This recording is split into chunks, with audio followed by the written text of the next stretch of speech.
Performance review season. I'm sure we're all excited as we're working through the performance app, yes, and trying to work through all of that. And in the trainings, it was something that came up in our conversations about the pastoral values.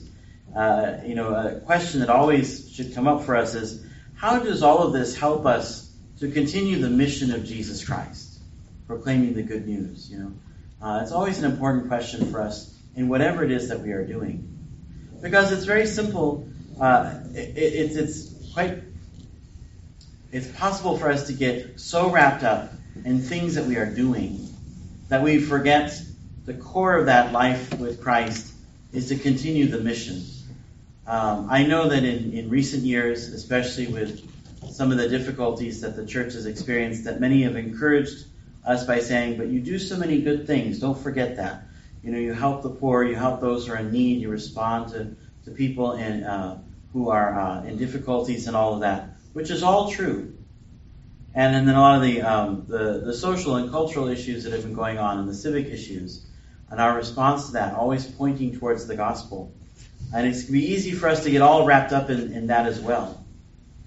But in the Pastoral Constitution on the Church in the Modern World from the Second Vatican Council, it talks about how Jesus gave the church a religious mission, not really a social or political one, or even one of aid primarily.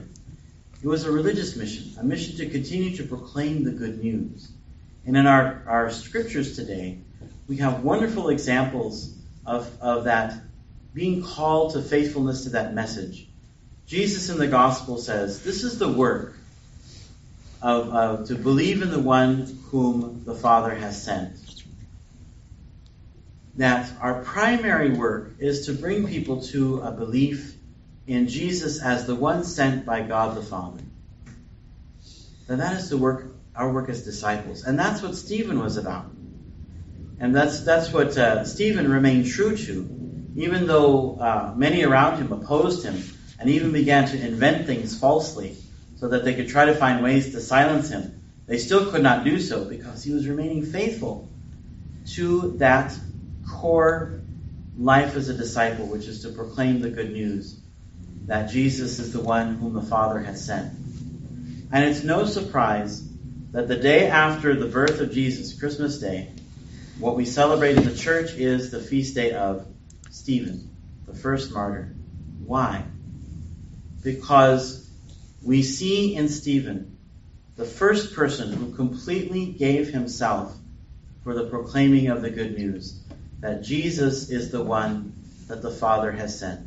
It's exactly what we celebrate on the day of Jesus' birth, that God sent his only Son that we might have life.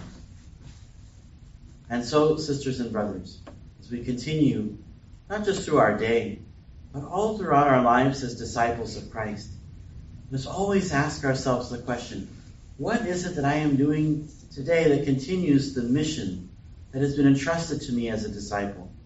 Proclaiming the good news and helping others to see Jesus Christ as the one whom God the Father has sent. Sent not for condemnation, but that all might find life in him.